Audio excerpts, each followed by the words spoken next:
When you're 78 years old, life becomes like a tattered ledger. I, Oswald Baxter, have always been a man of numbers and calculations. My whole life is neatly organized into columns: debit, credit, profit, loss. Except that people don't fit neatly into those columns, especially family. I woke up at 5 a.m. again today. Old habits don't die, even when there's no particular need to rush to the office. I talk to myself now, just to hear someone else's voice in these rooms. The kitchen holds her presence, a collection of porcelain teapots on a shelf, curtains with small floral patterns. I make tea the way Violet taught me. One spoonful of brew per cup and another for the teapot. I've never understood that extra spoon, but I follow the ritual rigorously. Baxter Engineering is my brainchild, my real firstborn. I started the company in 1970 when I was only 23. We started by repairing industrial equipment in a rented garage. Now we have our own factory and a staff of 48. We design and manufacture specialized equipment for the pharmaceutical industry. Not the most glamorous business, but reliable. Even in times of crisis, people need medicine. It's complicated with your son, Russell. It's always been complicated, to be honest. He was born 3 years after the company was founded, and I probably missed many important moments of his childhood. His first steps, his first words. All of this happened while I was trying to keep the business afloat. Russell grew up a handsome boy with Violet's personality and my stubbornness. An explosive combination. He was average in school, though he could have done better. At university, he majored in business administration, which pleased me. I saw it as preparation for the future management of the company.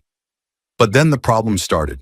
He wanted everything at once, without a gradual climb up the career ladder, without learning all aspects of production from scratch, as I did. "Times have changed, Dad," he'd say. "That's not the way business is done now." I look at an old picture on the refrigerator. Russell, about 10 years old, is smiling a toothless grin, holding a homemade model airplane. We spent an entire Sunday building it together, one of the rare days when I belong completely to my family. I wonder if he remembers that.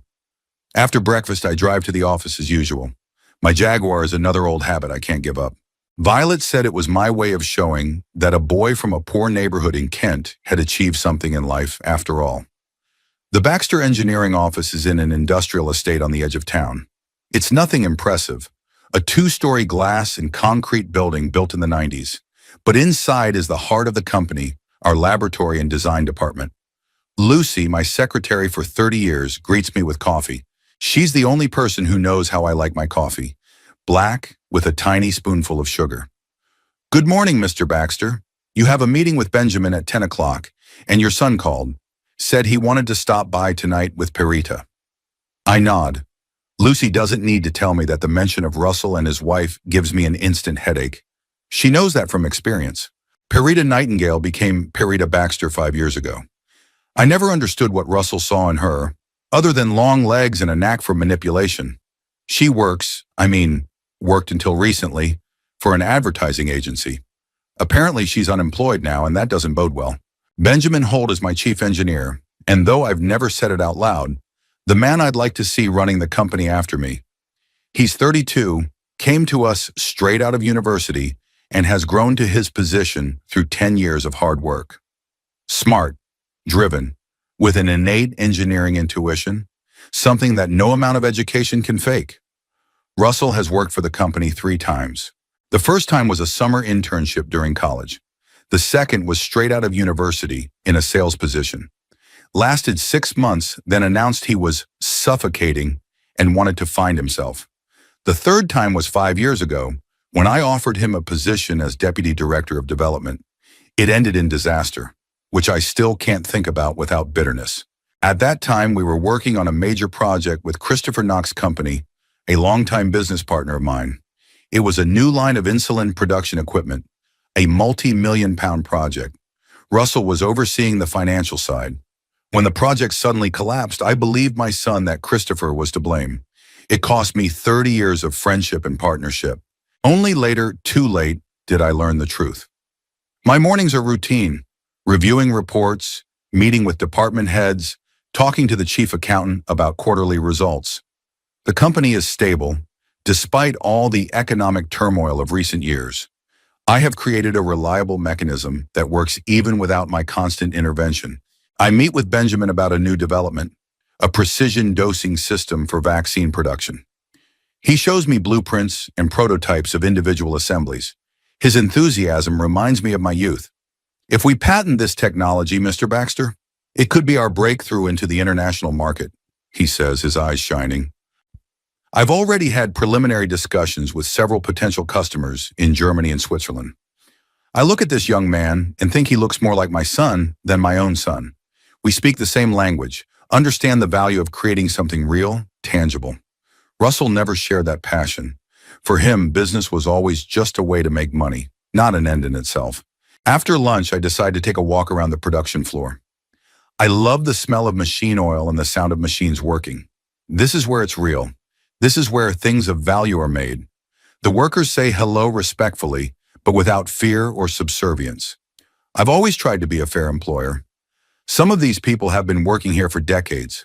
Morton, our foreman, started with me in that rented garage. How's the family, Morton? I ask, stopping by his machine. Granddaughter went to university, Mr. Baxter. First in the family. I smile and clap him on the shoulder. It's a big deal. It's real. Not like Russell's perpetual frustration at getting everything he can on a silver platter. By the end of the workday, I feel the heaviness of the evening ahead. Russell and Perita decided to visit me for a reason. They have something on their minds and I need to be prepared. At home, I spend an hour in my office going over the business transfer papers. Since Violet's death, I've started to think about the future of the company. I'm 78, and although I'm still of sound mind and solid memory, as the legal documents say, it's time to think about succession. The natural choice is Russell, my only child. But I'm not sure it's the right decision for the company I've spent a lifetime building. 48 families depend on Baxter Engineering. I can't risk their well-being over family sentimentality. There's an alternative plan. Create a management trust with a board of directors, including key employees, with Benjamin at the helm. Russell would get a stake in the company and a seat on the board, but not a controlling interest or a casting vote. I know this will piss him off. He expects to get everything. He always has. But I have to think of the company first.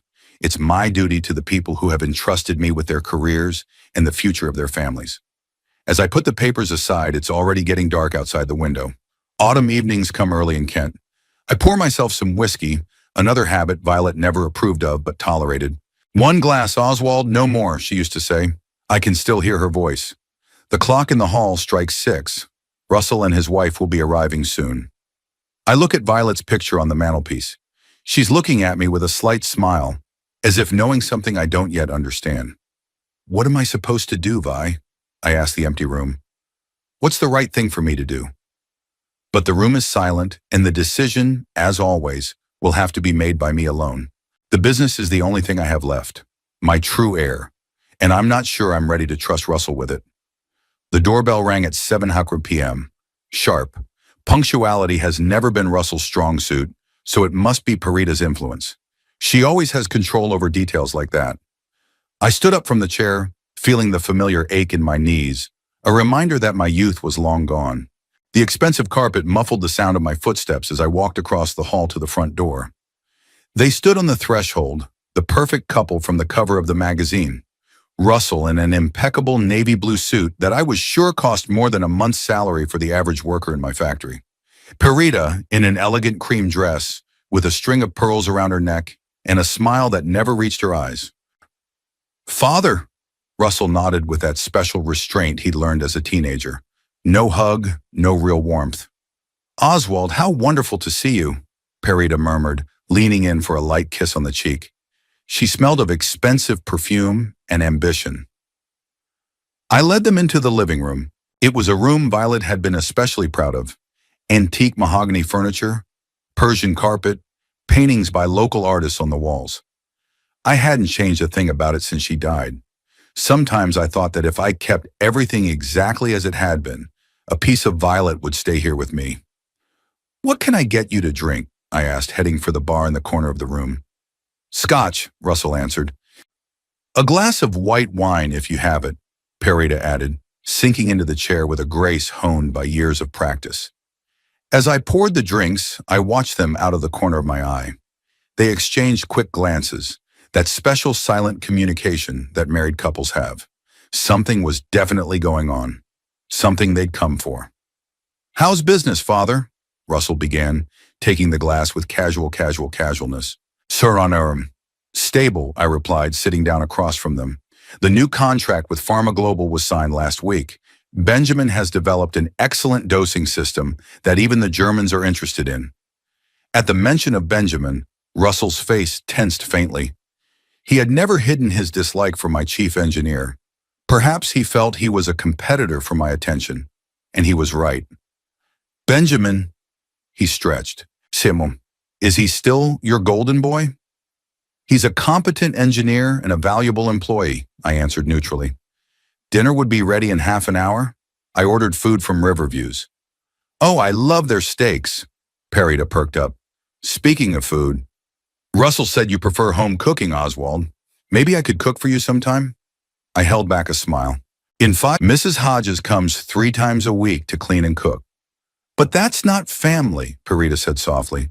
"Family is so important, especially at your age, Oswald." I looked at her, trying to figure out the game. Perita had never cared much for family values. She was interested in status, money, and social standing. That was obvious from the first time we met. "I have a family," I replied, looking at Russell. "Oh, no, although we don't see each other as often as we could." "We want to change that," Russell said quickly. "In fact, that's why we're here tonight."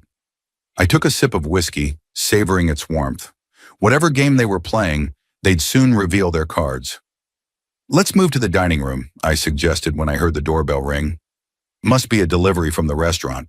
Over dinner, excellent steaks, mashed potatoes and green beans, the conversation turned to general topics. The weather, the latest news, the new movie Perita had seen last week. I ate in silence watching them. Russell was tense, though he tried to hide it. Perita, on the other hand, radiated an enthusiasm too feigned to be sincere. "How are things going at your agency, Perita?" I asked when it was time for dessert. "Fortuner is still working on that campaign for that cosmetics brand?" The silence lasted a split second. Not enough to be obvious, but enough for me to notice. They exchanged quick glances. "Actually, no," she answered, carefully blotting the corners of her mouth with a napkin. "I don't work there anymore." "Really?" I raised my eyebrows. "I'm sorry to hear that." "Don't be." Perita smiled her rehearsed smile. "Sunny, it was my decision. The agency was moving in a direction I wasn't happy with. Too many compromises, too little creativity." "Perita felt her talents weren't properly appreciated," Russell added, putting his hand on his wife's shoulder. "She deserved better." I nodded, but my suspicions only grew stronger. In my years in business, I'd learned to recognize when I wasn't being told the whole truth. The story about leaving of her own accord sounded too smooth, especially considering how often Perita bragged about her successes at the agency. "So what are your plans now?" I asked, taking a bite of apple pie. "I'm looking at several possibilities," she replied. "I want to find something where I can really use my strategic thinking and management skills." Russell straightened up, as if preparing for something. "Actually, Dad, that's what we wanted to talk to you about. This is it." At last, we came to the real purpose of their visit. "I'm listening," I said, setting aside my fork. "Perita has exceptional talents in marketing and management," Russell began. "Her experience in an advertising agency gave her a deep understanding of how to position products in the marketplace and how to build and maintain a brand." I listened in silence. Perita's experience was limited to working at a small local agency where she did mostly advertising for retail stores and restaurants. Nothing to do with industrial equipment for pharmaceutical manufacturing. "Baxter Engineering has always been a technology company," Russell continued, stepping into the role of salesperson. "You make great products, but let's face it, Dad, marketing has never been your strong suit." I held back a smile. "We've thrived for over 50 years without much marketing gimmickry. In our niche, reputation and quality mean more than flashy advertising campaigns." "You don't even have a real marketing department," Perita interjected. "Just Tom, who does brochures and exhibitions. That's not enough in today's world, Oswald. A company needs a digital presence, a content marketing strategy, professional social media activity. She spoke with enthusiasm, as if she were giving a lecture. I almost admired her confidence, considering she knew next to nothing about our industry. And you're suggesting I deliberately left it unfinished, even though I knew where they were going with it. System, Parita could head up the new marketing and communications department at Baxter Engineering, Russell said. It would give the company a fresh perspective, new opportunities for growth, and, he paused, it would help strengthen family ties. Parita leaned forward, her eyes sparkling with an enthusiasm I was sure she was practicing in front of the mirror. I have so many ideas, Oswald. I've studied your industry, your competitors. Baxter Engineering could greatly expand its market presence with the right marketing strategy. I looked at them and saw right through them. They'd both lost their jobs. Parita recently, and Russell, as far as I knew, had been scraping by on the occasional consulting job for the last couple years. They needed money and stability and had decided that an aging father with a profitable business was the easiest way to go. That's an interesting proposition, I said neutrally. What role do you see for yourself, Russell? My son looked confused for a moment, clearly not expecting this question. Yeah, I could go back to development or help with general administration. You're not getting any younger, Father. You should be thinking about handing over the reins. This is it, the true purpose. Not just a job for Parita, but control of the company for Russell. In their imagination, I'm already retired and they're running my legacy. I can see that, I nodded, taking the wine glass. And you both think you're ready to run a company of this magnitude? We could work with you, learn from you, Russell said quickly. Continue the tradition of Baxter Engineering, but with a modern approach. I looked at my son and tried to see in him the boy who used to build model airplanes with me. But all I saw was a man who always wanted to get everything without effort, who betrayed my trust and ruined years of friendship for a quick buck. What about Benjamin? I asked calmly. He's been with the company for 10 years, knows the processes inside out. Russell's face hardened. Benjamin is an engineer. He's an excellent one, I'll grant you that. But running a company requires business education and strategic thinking. I have an MBA, Parita has brand experience. Benjamin also has an MBA, I pointed out. He got it 3 years ago, studying at night. And he has something you don't, a genuine commitment to the company. Russell pressed his lips together, holding back his anger. Parita put her hand on his forearm, a soothing gesture I'd seen many times before. Oswald, she smiled her professional smile. No one is questioning Benjamin's value to the company. But Baxter Engineering is a family business. You created it to pass it on to your children, didn't you? I thought about my company, the people who've worked there for decades, the responsibility I had to them, the trust that Russell had already betrayed once before. I built the company to produce quality equipment and provide good jobs for people, I answered. Family continuity is a good thing when the heir shares the founder's values. Russell blushed. He'd always been bad at controlling his emotions. You never trusted me, he said bitterly. Always thought I wasn't good enough for your precious company.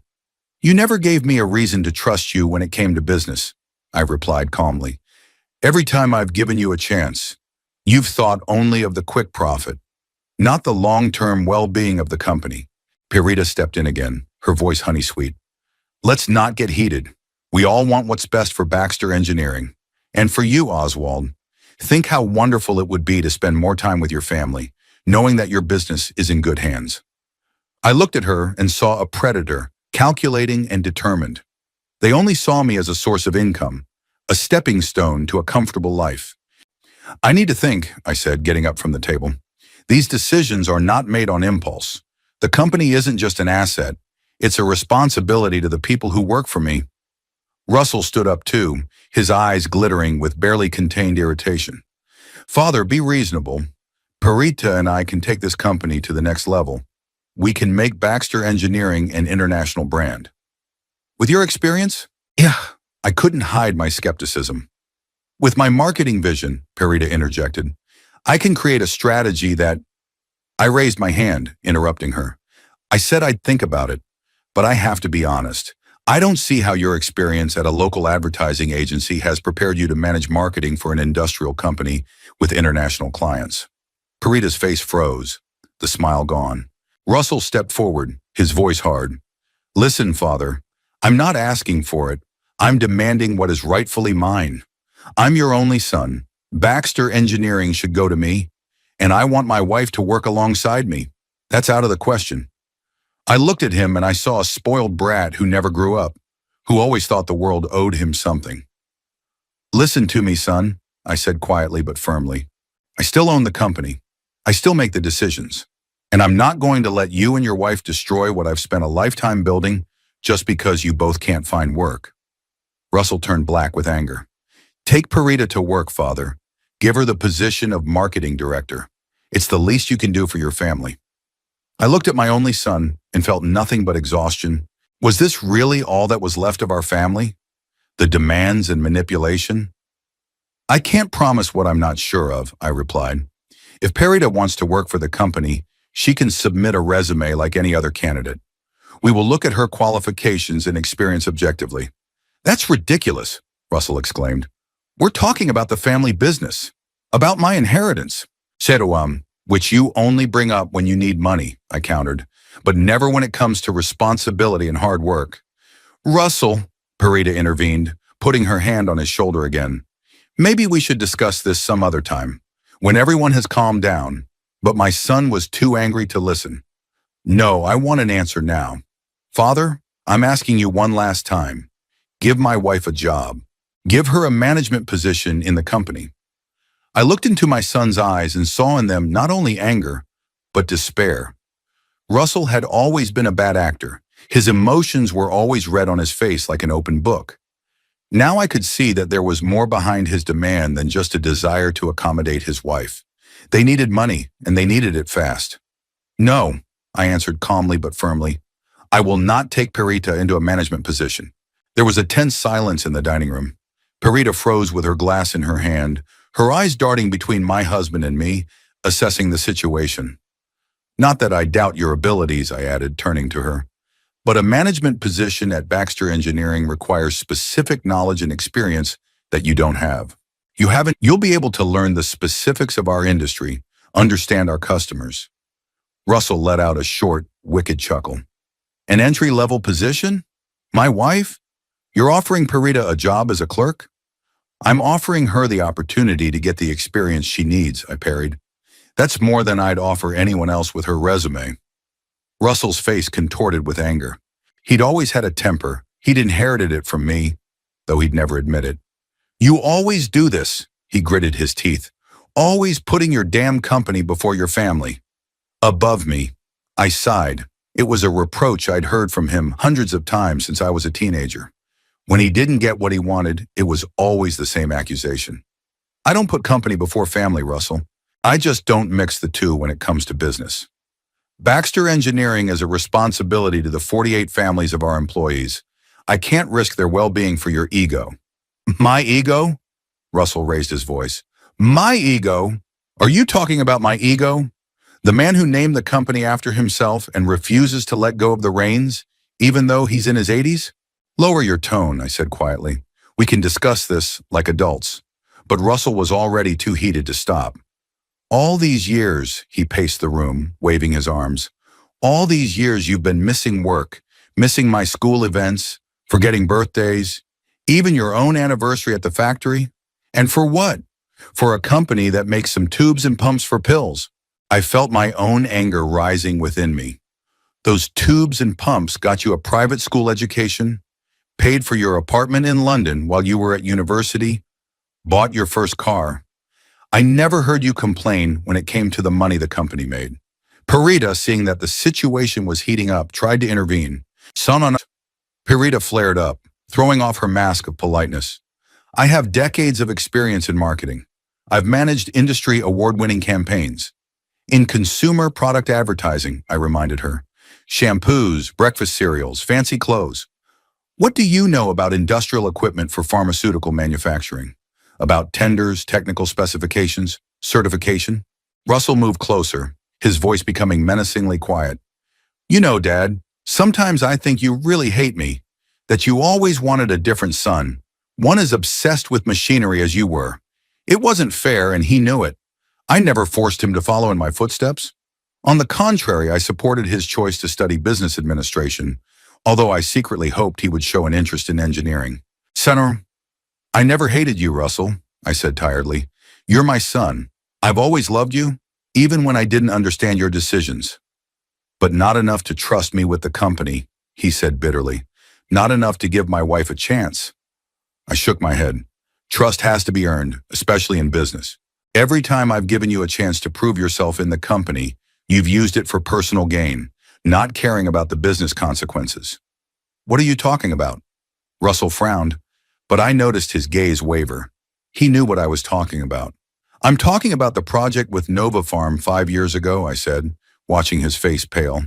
About the £200,000 that disappeared from the project budget. About the documents you forged to incriminate Christopher. Perita turned sharply toward her husband, her eyes widening. Russell, what is he talking about? My son tensed up, his apple of his eye twitching as he swallowed. It's not true. I didn't fake anything. Christopher messed it up all by himself. I shook my head slowly. I know the truth, son. I found the original documents in your old computer when we upgraded the equipment in the office. I saw the correspondence with the offshore account. I know you stole the money and framed Christopher. Russell froze, his face turning white, then red. Perita stared at him with growing horror. Russell, is it true? She asked in a whisper. You stole money from your father's company? It wasn't like that, Russell snapped back. It was an investment. I planned to pay it back with a profit. But you didn't, I said quietly. And because of your plan, we lost a major client in my 30-year friendship with Christopher. Always Christopher, Russell exploded. You always put him above me. Your precious partner, your best friend, like he was closer to you than your own son. I looked at him sadly. That was it. All those years of jealousy and rivalry. Christopher was like a brother to me, I said. But you're my son. That's why I didn't go to the police when I found out what you did. That's why I let you walk away without consequences. I protected you, Russell, even though you didn't deserve it. Russell stood with his fists clenched, his breathing becoming ragged. You don't understand anything, he hissed. You always thought I wasn't good enough for you, for your company. You never gave me a chance to right a wrong. I gave you plenty of chances, I replied. Every time you came with your hand out, I helped you. Paid off your debts after you divorced your first wife. Put a down payment on your house. But I can't let you destroy what I've spent a lifetime building. Perita, seeing that the conversation was taking an unwelcome turn, tried again to diffuse the situation. Listen, she said, stepping between us. This is all in the past. We can move on. Russell made a mistake, but he's changed. We've both changed. I looked at her with involuntary respect. She was a good manipulator, I had to admit. It's not just a mistake, I said. It's about a way of thinking. Russell was always looking for the easy way out, always wanting effortless results. That's not what the company needed. Russell's face contorted with rage. How dare you? He shouted. I'm your only son, your blood, and you treat me like a stranger. I treat you like an adult, I replied, who has to take responsibility for his actions. That was the last straw. Russell took 2 quick steps toward me and slapped me across the face. The sound of the slap echoed through the room. I staggered backward, but stayed on my feet. My cheek burned from the blow. There was a deafening silence in the room. Perita froze with her mouth open, her eyes wide. Russell, too, seemed shocked by his own action. He looked at his hand as if it had betrayed him. Father? Yeah, he started, but I held up my hand, stopping him. You just crossed the line, I said quietly, feeling something finally die between us. You raised your hand on your father in my own house. I didn't mean to, Russell looked confused, like a child just realizing the seriousness of his transgression. You provoked me. I shook my head. It's always someone else's fault, isn't it, Russell? Never yourself. I straightened, feeling years of fatigue and frustration settle on my shoulders. I know a lot more than you think, I continued. I know about your debts, about the loans you can't pay, that you and Perita are on the verge of bankruptcy. That's why you're here today, isn't it? Not because of family ties, but because you need the money. Russell turned even paler, and Parita took a step back, as if trying to distance herself from what was happening.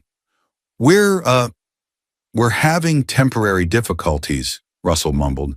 Things will get better when we, chemonewi. When you get control of my company, I finished for him. When you can use my life business as an ATM to cover your expenses? That's not true, Russell objected weakly, but we both knew I was right. You know what the saddest part is? I asked. I'd still help you if you'd just come forward and be honest about your problems, instead of trying to manipulate me. Russell opened his mouth but didn't have time to say anything. At that moment, the doorbell rang. Sharp, insistent. Are you expecting someone else? Russell asked, frowning. I shook my head. It was almost 9 p.m., too late for surprise visits. But the call came again, even more insistently. I'll get it, I said, heading for the door, still feeling the sting of the slap on my cheek. In the hallway, I took a deep breath, trying to gather my thoughts. The evening had turned into a disaster, but somehow I felt relieved. At least now all the cards were on the table. No illusions, no fake family idol. I opened the door and froze.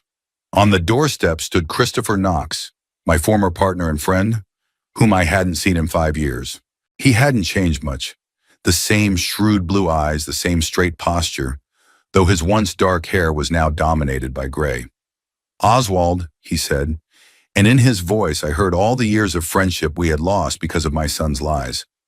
I hope I'm not too late. Christopher, I breathed out, unable to believe my eyes. How did you... You left a message, he smiled slightly. Said we needed to talk, that you'd learn the truth. I nodded silently, still unable to believe that he was really here, on my doorstep, after everything that had happened. Come in, I said finally, stepping aside. I was just having a family dinner. Christopher walked into the hallway, and I closed the door behind him. We headed into the dining room, where Russell and Parita were still standing, frozen in tense silence. When Christopher appeared in the doorway, I heard Russell draw in air sharply. His face, which had just been flaming with anger, was now white as a sheet. He looked as if he'd seen a ghost.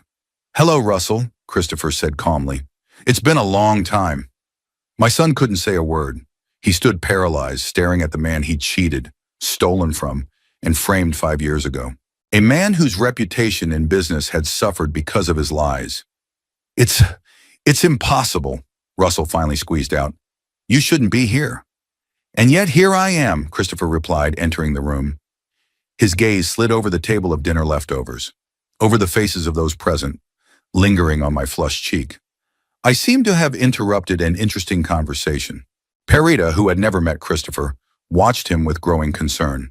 She could feel the tension, but she didn't understand its cause. Russell, she turned to her husband. Who is it?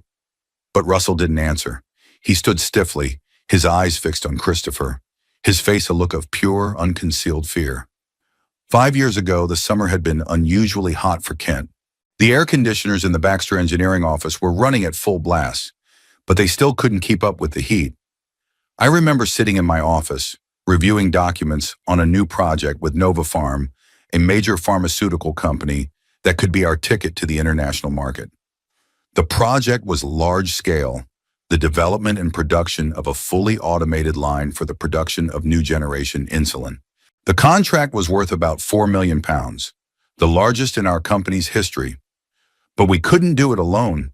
We needed a partner, and that partner was Christopher Knox, a friend from my school days and owner of Knox Technology, a company specializing in software for pharmaceutical equipment. Our cooperation has always been successful. We complemented each other. Baxter Engineering created the hardware, Knox Technology created the software. I still remember the day when Christopher and I signed the cooperation agreement. We were sitting in the conference room, it was raining outside the window, and between us on the table was a thick contract, the result of our lawyer's work. Here's to many years of successful partnership, Christopher said, raising his coffee cup instead of his glass. I smiled and raised my cup. And here's to new horizons. We both felt that this project would be a turning point for our companies, that it would take us to the next level. At the time, Russell was working at Baxter Engineering for the third time. After several years of tossing around between different careers, From marketing to a failed wine import business, he returned to the company as deputy director of development. I was delighted about that. It seemed to me that he had finally matured, ready to accept responsibility and continue the family business. I appointed him to oversee the financial part of the project with Nova Farm. It was a serious responsibility, but I wanted to show that I trusted him, that I believed in his abilities. The project started successfully. For the first 3 months, everything went according to plan. Christopher and I met regularly to discuss progress, and the engineers from both companies worked closely together. Russell, to my surprise, was unusually punctual and attentive to detail. He attended every meeting, asked the right questions, offered interesting solutions. "Your son has changed," Christopher once remarked after a meeting. "More responsible." I nodded, feeling fatherly pride. Perhaps he had finally found his place. But at the beginning of the 4th month, the problems began. First, small delays in payments to suppliers, then strange discrepancies in the financial statements. Russell attributed it to bureaucratic delays and accounting errors. I believed him. Then came a letter from one of our key suppliers, a German company that makes special sensors for our equipment. They threatened to cancel the contract because of non-payment of an advance payment of £200,000, a payment that, on paper, we'd sent a month ago. I called Russell into my office. He looked calm, too calm. "There must be some mistake," he said, looking at the letter. "I personally signed the transfer documents. Maybe there was a glitch in the banking system. I'll look into it." I believed it. He was my son. I couldn't imagine him lying to my face. A week later, Russell came to me with a file. There were copies of bank statements, proof of transfers, letters from banks. Everything indicated that the money had been transferred to the supplier, but then, for some reason, had been returned to the Knox Technology account and disappeared from there. Christopher? I couldn't believe it. Are you sure? Look for yourself." Russell pointed to the documents. "The money was deposited into his account on July 7th. It was withdrawn on the 8th. £200,000, Father. Our 200,000. I looked at the papers, and something inside me resisted the information. Christopher had been my friend for 30 years. We'd started a business together, supported each other through difficult times. He'd been best man at my wedding, Russell's godfather. "There must be some explanation," I said. "Christopher wouldn't—" "People change, Father," Russell said softly. "Maybe he was having financial difficulties. Maybe he thought he could get the money back before we noticed. But the fact remains that the money is gone, and the Germans are threatening to cancel the contract." That same day, I called Christopher and asked him to come over. He showed up an hour later, puzzled by the urgency of the call. I showed him the documents Russell had collected. Christopher turned pale as he studied them. "It's a forgery," he said at last. "Oswald, you don't think I could—" "I don't know what to think," I replied. "Sion, but I have documents proving that the money went into your account." "Those documents are fake." Christopher raised his voice. "Look closely, it's not even my account number. It's a forgery." I looked at Russell, who was standing off to the side watching us. "Do you have the original bank statements?" I asked him. He shook his head. "Just these copies. But we can request the originals from the bank. It'll take a few days." "Do it," I said. "Do it immediately." But the originals never showed up. But there was new evidence of Christopher's guilt. Emails allegedly sent by him discussing some investment. Again copies, again with no way to verify the originals. And then the problems with the project itself began. The software developed by Christopher's company suddenly stopped working with our equipment. There were bugs, glitches, incompatibilities. Every day brought new problems and delays. Nova Farm began to express concern. Deadlines were burning, and we were mired in technical problems and mutual recriminations. Violet saw me agonizing, torn between years of friendship and the obvious facts. "Talk to him again," she advised. "There must be some explanation." So I did. Christopher and I met in a neutral place, a small pub on the outskirts of town where we had once celebrated our first contract. "I swear to you, Oswald," Christopher said, his eyes full of despair. "I didn't take that money. I didn't sabotage the project. Someone is deliberately hurting both of us." "Who?" I asked. "And why?" "I don't know," he shook his head. Maybe it's a competitor. Maybe. He stopped talking before he could finish. What? Nothing. He looked away. I'm just trying to figure out what's going on. But I could see he wasn't telling me the truth, and that heightened my suspicions.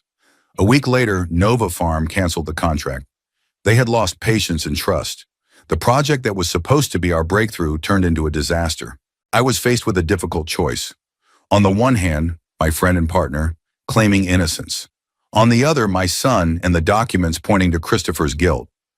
That night I made my decision. I called Christopher into the office and told him that we were ending our partnership, that I could no longer trust him. You trust him over me? Christopher asked quietly, and in his voice I heard not so much anger as deep disappointment. After everything we'd been through together? I have proof, Christopher, I said, not looking him in the eye. I can't ignore it. Is that proof worth 30 years of friendship? He shook his head. I never thought you could turn your back on me so easily. He left, and that was the last time I saw him.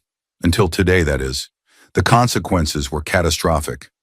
Knox Technology's reputation in our small industrial community was ruined. Customers began to refuse to cooperate. Suppliers demanded payment in advance. After 6 months, Christopher was forced to close the company and sell his house to pay off his debts. He left town and no one knew where he was going. Baxter Engineering was also affected, but not as badly. We lost an important contract and contributed £200,000 from a contingency fund to make up the loss. But we had other clients, other projects. We pulled through. Russell left the company again shortly afterwards. Said he needed a breather after all the stress of the project. I didn't mind. Something in me was grateful that he was leaving. I didn't want to admit it to myself, but deep inside I was beginning to doubt his honesty. Months went by, then years. Life went on. Baxter Engineering recovered and even found new markets.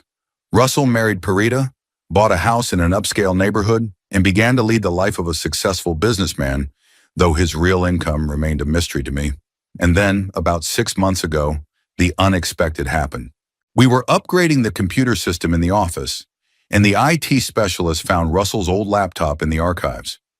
Normally, we erase all data before disposing of equipment, but this laptop had somehow been overlooked and had been sitting in storage for several years. I wasn't about to go digging through my son's files. That would have been an invasion of his privacy. But when the technician turned on the laptop to check it before formatting it, a document opened on the screen. Within days, I found all the evidence in that notebook that Russell had deliberately stolen money, forged documents, and framed Christopher. He had even intentionally sabotaged the project by making mistakes in the technical specifications so that Knox Technology software wouldn't work with our hardware. It was treachery in its purest form. Not just Christopher, but me, the whole company. I didn't know what to do with this information. Russell was my son for all his faults. But Christopher was innocent. He'd lost everything, his business, his home, his reputation, because of Russell's lies. Justice demanded action, but I couldn't bring myself to go to the police. I couldn't imagine my own son going to jail for fraud. Instead, I started looking for Christopher. It wasn't easy. He had completely disappeared from sight, leaving not even a trace on social media. I hired a private investigator who, after a few months, found out that Christopher now lived in Edinburgh and owned a small consulting company. I didn't know how he would react to me coming into his life after everything that had happened, but I had to try to undo at least some of the damage me and my son, had done to him. I wrote a letter, an old-fashioned one on paper, explained that I had learned the truth about what had happened 5 years ago, that I was wrong not to believe him, that I was willing to make up for all the losses he'd suffered because of my mistake. I didn't expect an answer. I thought he'd probably throw the letter away without reading it, or he'd read it and decide it was too late for an apology. But a week later, a reply came. A short message to my email. Got your letter. We need to talk. We'll be in Kent at the end of the month. I didn't tell Russell about the evidence I'd found. I didn't tell him about my search for Christopher. Didn't tell him about the upcoming meeting. Part of me hoped my son would come clean, come to me and tell me the truth. But he didn't. Instead, he showed up tonight with Parita, demanding a place in the company for himself and his wife. Demanding what he believed was his by right. unaware that I knew of his betrayal, unaware that Christopher would soon appear on my doorstep. The irony of fate, or perhaps justice, which always finds its way, regardless of our attempts to hide the truth. And now Christopher stands in my dining room, looking at a fear-pale Russell, who never thought he'd have to face the consequences of his actions, who never believed the truth would come out. But it did. It always does. An oppressive silence hung in the dining room. Christopher calmly removed his coat and placed it on the back of a chair. His movements were measured, confident, the exact opposite of the nervous tension that emanated from Russell. "Why don't you introduce us?" Christopher asked, nodding toward Perita, who looked from him to her husband with a confused look. "This is Perita, Russell's wife," I said, watching my son's reaction. "Perita, this is Christopher Knox, my former business partner." "Bueno, nice to meet you," she said automatically, extending her hand. Christopher shook it with a slight nod. "What are you doing here?" Russell finally spoke up. His voice sounded unnaturally high. You shouldn't be in Kent." "And yet here I am," Christopher repeated calmly, sitting down at the table. "Your father contacted me, said we needed to talk about the past, about what happened 5 years ago." Russell gave me a quick look of panic and disbelief. "What are you talking about?" His voice shook.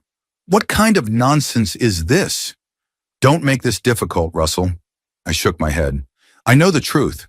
I found your old laptop in the archives. Everything was on there.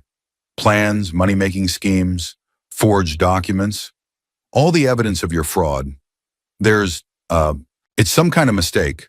Russell tried to keep his composure, but his face took on an unhealthy gray tint. "That laptop had been hacked. Someone had planted those files." "Russell," Christopher interrupted him quietly, "I didn't come here to hear new lies.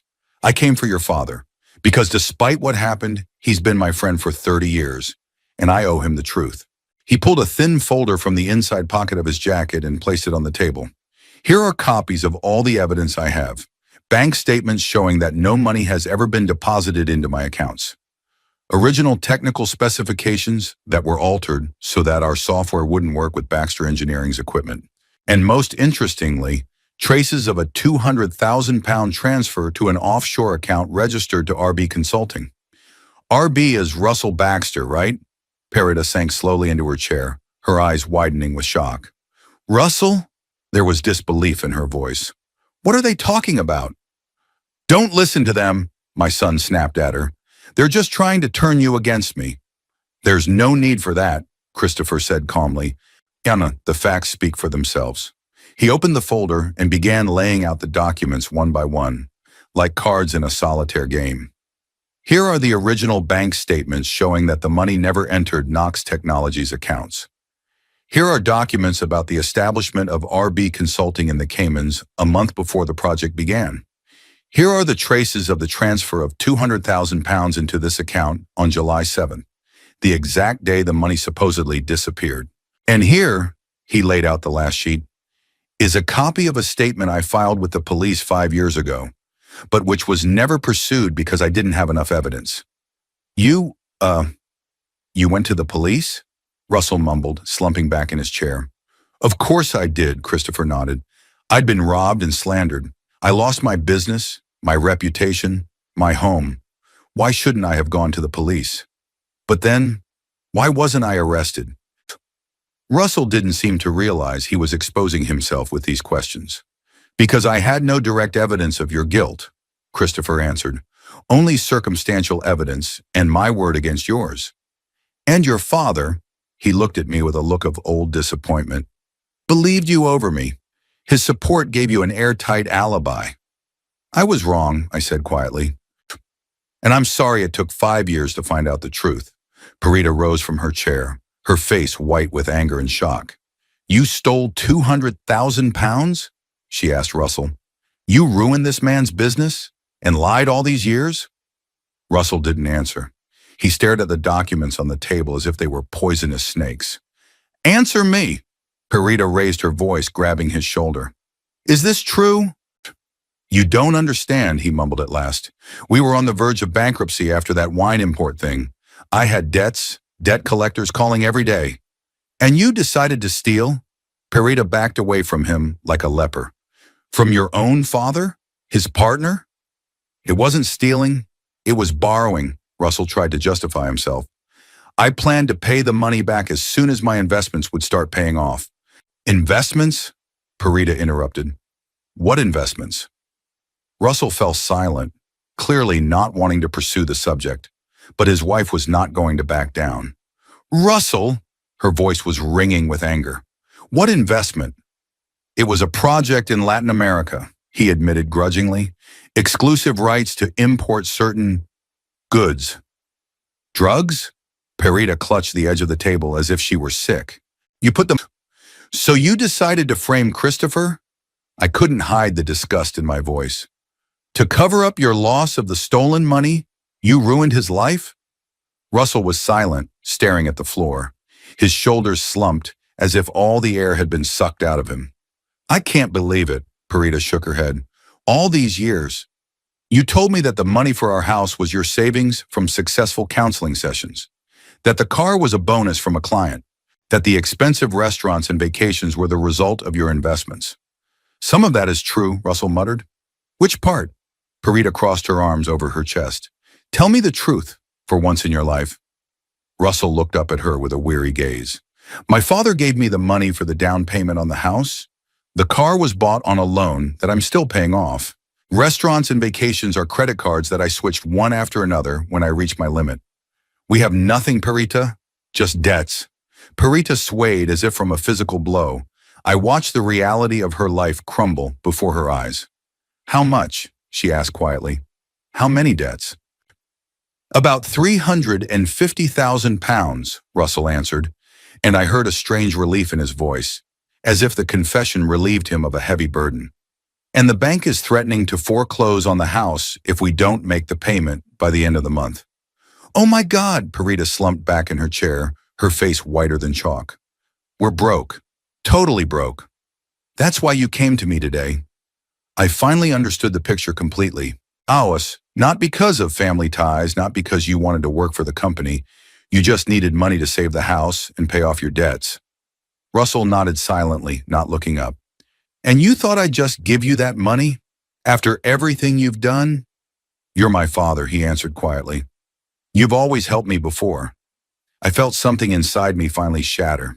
The shards of the sun I'd once known and loved shattered, leaving only emptiness.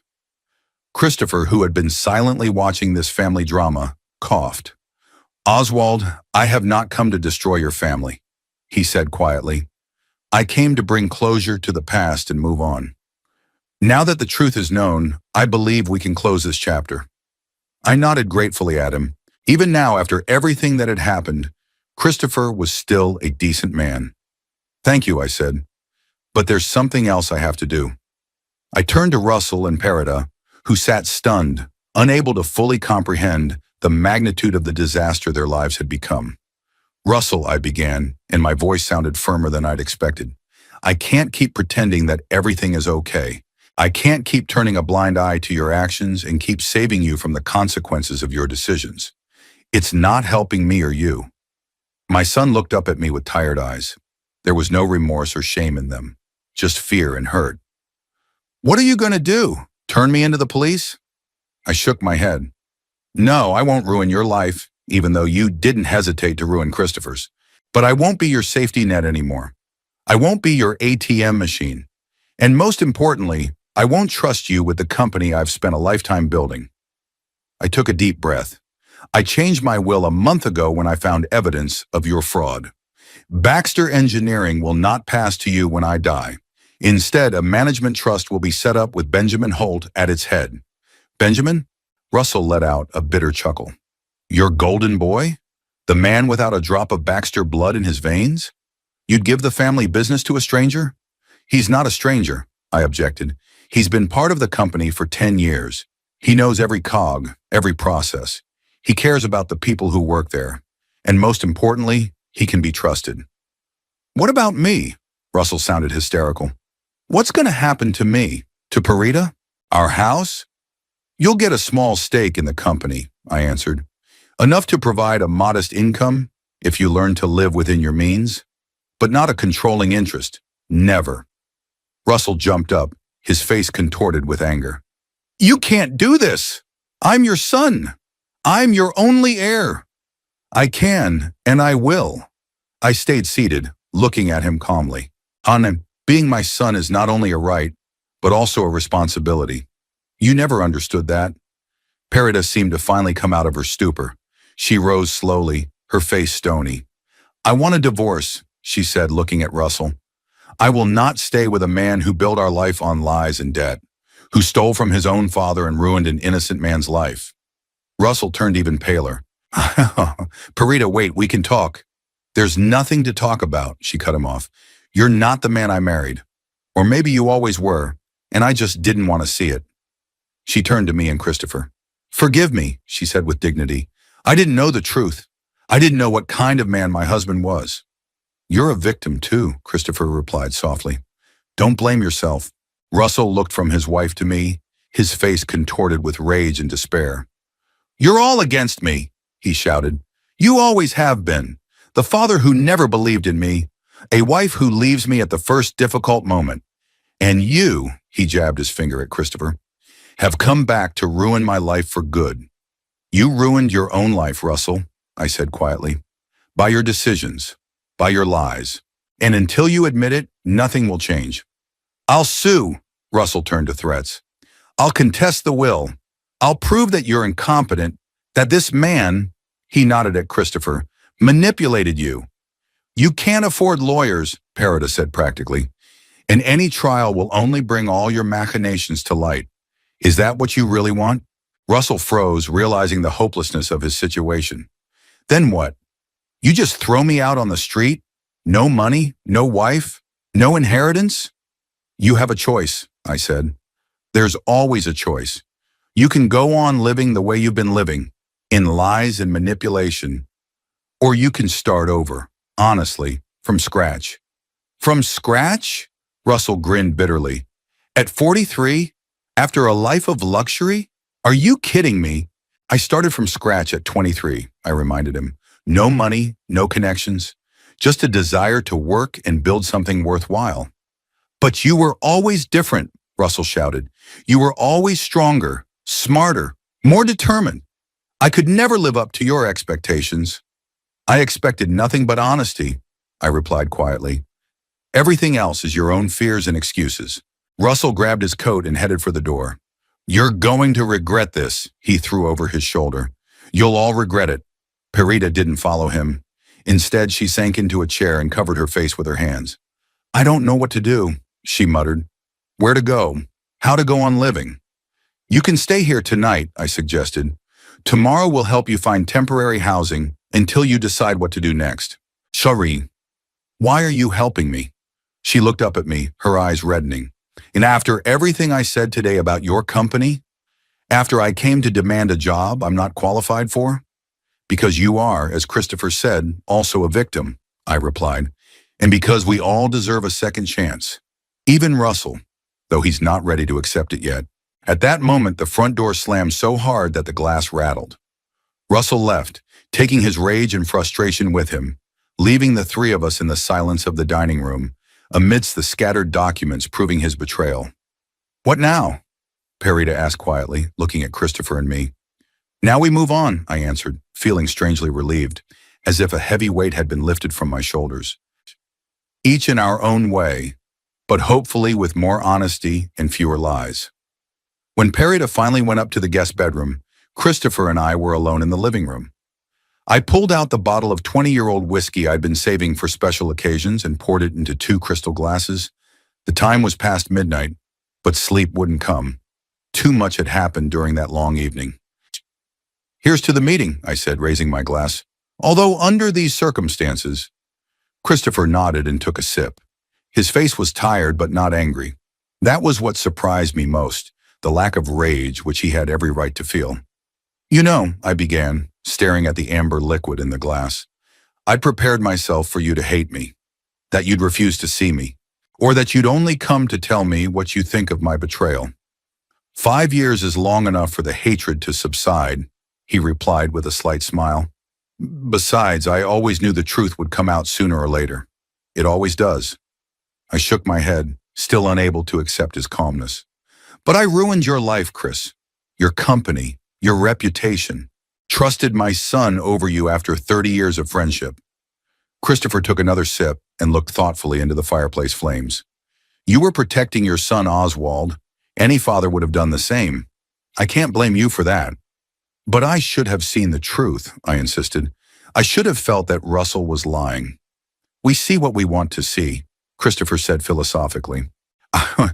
You wanted to believe that your son had become a responsible man, that he had finally found his way. It's a natural desire for a father. I sighed and leaned back in my chair, feeling years of fatigue pile up on my shoulders. And yet, I failed you. Failed our friendship. Yes, you did, Christopher agreed without reproach. But you know what I've learned in those 5 years? We all make mistakes. We all betray those we love in one way or another. The question is what we do afterward. We try to fix it or we walk away forever. I tried, I said quietly. When I found out the truth, I looked everywhere for you. I hired a detective. I wanted to make things right. I know, Christopher smiled, and that's why I'm here. Not because you made a mistake, but because you tried to fix it. We were silent for a moment, enjoying the whiskey and the quiet crackling of the wood in the fireplace. It was like the old days when we could just sit in comfortable silence, understanding each other without words. How did you do? I finally asked. After the company closed, after the move. Christopher grinned and poured himself another whiskey. It wasn't quick and it wasn't easy. The first year was hell. I lost almost everything, the company, the house, my reputation. I moved to Edinburgh with minimal savings, rented a tiny apartment, looked for work. At 55, it's a lot of fun to start again. And yet you did it, I said with involuntary admiration. Yes, I did, he nodded. I got a job as a programmer at a small technology company. Not a management position, just a regular employee. I worked 12-hour days, proving that I was still worth something. A year later, I became a project manager. 2 years later, I became technical director. And 3 years ago, I founded my own consulting firm. New Vision Consulting? I remembered the name from the detective's report. Yes, Christopher smiled. A new vision, a new beginning. We specialize in optimizing manufacturing processes for pharmaceutical companies. We have 20 employees, offices in Edinburgh and Glasgow. Turnover last year was about £2 million. I shook my head respectfully. You've always been a real fighter, Chris. Always got up, even when you got knocked down. Just like you. He looked at me warmly. Remember when we started out in that garage? No money, no connections, just an idea and stubbornness. I smiled at the memory. Those times were hard, but there was some pure joy in creating that I had begun to lose over the years. You know what the most amazing thing is? Christopher continued.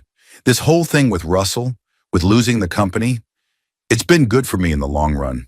Made me step out of my comfort zone, start something new. Sometimes I think I have your son to thank for that kick in the pants. I laughed, but it was a bitter laugh. I don't think he'd appreciate it, especially now. We were silent again, lost in our own thoughts. It was dawning outside the window, the first rays of sunlight breaking through the thick curtains. What do you plan to do next? Christopher asked. With the company, with Russell? I sighed. It was a question I'd been asking myself for the past few months, ever since I'd learned the truth. With the company, it's settled. I'll set up a management trust. Benjamin will become CEO. He's earned it, his hard work, his loyalty. Russell will get a small share, but no management rights. And with Russell himself? I shook my head. I don't know, Chris. I don't know if what's broken today can be glued back together. He's my son, and part of me will always love him. But I can't keep turning a blind eye to the kind of man he is. I can't keep saving him. Christopher nodded with understanding. Sometimes the best help is to let a man face the consequences of his actions. Maybe that will make him change. Maybe it won't, I said bitterly. Russell had always been a master of self-deception, always finding ways to blame others for his problems. Even now, I'm afraid he sees himself as the victim, not the perpetrator. Then maybe distance really is the best solution, for both of you. I nodded, feeling a strange mixture of bitterness and relief. Bitterness at having to admit failure in the most important relationship of my life, and relief that I didn't have to pretend everything was okay anymore. And you? I asked, changing the subject. What are your plans? Christopher set the empty glass on the table and straightened in his chair. Actually, I have a proposition, a business proposition. I raised my eyebrows, intrigued. I'm listening. Baxter Engineering manufactures equipment. New Vision Consulting optimizes processes and develops software. We could join forces, offer customers complete solutions. From equipment design and manufacturing to integration and customization, a complete cycle. I thought about it, considering this idea from all angles. Do you want to revive our partnership after everything that's happened? That's exactly why, Christopher said firmly. To show that the past doesn't determine the future, that it's possible to start over, even after betrayal and loss. But you have your company in Edinburgh. I have mine here in Kent. Modern technology solves the problem of distance. Christopher shrugged. Besides, I was thinking of expanding southward. Open a branch in London or nearby. Kent is strategically located. I smiled, recognizing the old Christopher. Always looking forward, always seeing opportunities where others saw obstacles. Are you serious? Absolutely, he leaned forward. Think about it, Oswald. We've always been stronger together than separately. Our companies complement each other. And most importantly, I trust you. No matter what, I know you're an honest man who just made a mistake protecting your son. I felt something warm blossom in my chest. Trust. After everything I've done, Christopher still trusts me. I don't know what to say, I admitted. I hadn't expected this turn of events. Don't answer now. Christopher held up his hand. Think about it. Talk to Benjamin, to the other key employees. I'm in no hurry to make a decision. Still, I want to know, I insisted. Why? Why are you willing to work with me again, after everything that's happened? Christopher thought for a moment, searching for words. You know, when I lost the company and moved to Edinburgh, I thought I'd lost everything. But then I realized that the most valuable thing stayed with me. My experience, my knowledge, my ability to start again. And I also realized that life is too short for resentment. I'm 71, Oswald. How many more productive years do I have left? 5? 10? I want to spend them doing what I love with people I trust. I nodded, understanding his feelings. At 78, I had a particularly keen sense of the transience of time. Hux, am I one of those people? Even after my betrayal? Especially after you admitted your mistake and tried to fix it, Christopher said firmly. That says more about your character than the mistake itself. I looked at my old friend with a new respect. His ability to forgive, his willingness to give second chances, it was more than I deserved, but exactly what I needed. So, I'll think about your offer, I said. I would, but no matter what I decide, I want you to know that your forgiveness means more to me than any business opportunity. Christopher smiled and rose from his chair. It's getting late, or rather early, he said, looking at the brightening sky outside the window. I need to go back to the hotel and get some sleep before I head back. Are you leaving today?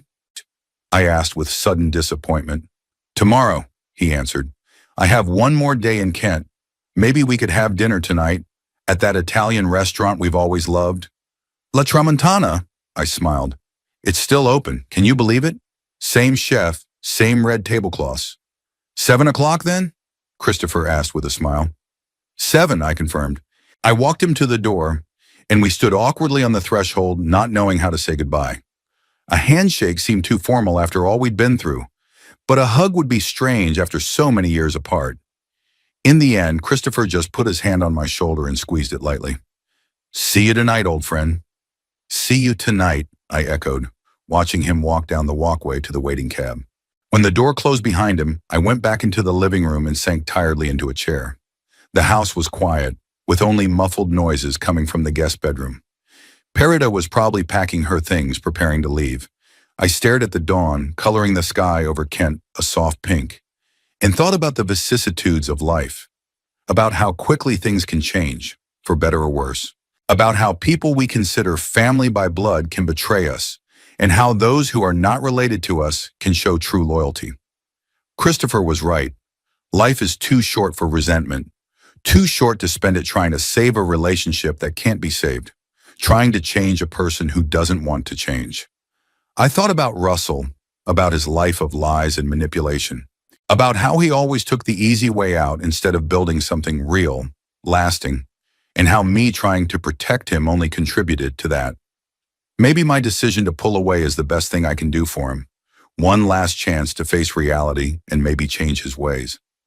I also thought about Benjamin, who I'd practically adopted over these 10 years, about his dedication to the company, his talent, his honesty, about how he reminds me of me as a young man, the same enthusiasm, the same passion to create, and of Christopher, who found the strength to forgive and offer a new beginning, who showed me that a true family is not necessarily those with whom we are related by blood, but those with whom we share common values, mutual respect and trust. Maybe it's not too late. Maybe at 78 it is still possible to start a new chapter of life, to build a new relationship based not on obligation or a sense of duty, but on genuine affection and shared goals. Christopher's partnership proposal wasn't just a business opportunity. It was a chance to right past wrongs, a chance to show that even after betrayal and loss of trust, it was possible to build something new and better, and I was ready to take that chance. Not for the money or the business, but for the chance to end my life knowing that I hadn't given up on myself, that I had the courage to admit my mistakes and start over. I rose from my chair, feeling unusually light despite the sleepless night.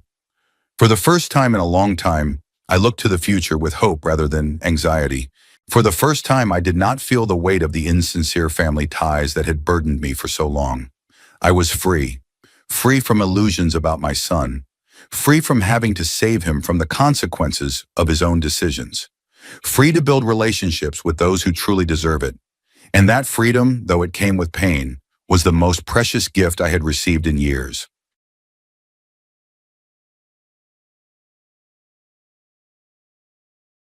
Welcome to the Story Channel.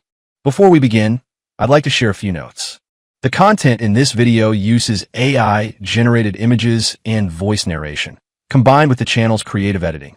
Everything is intended solely for entertainment purposes and does not depict or reflect any real events or real people. Hope you enjoy the story and have a great time watching.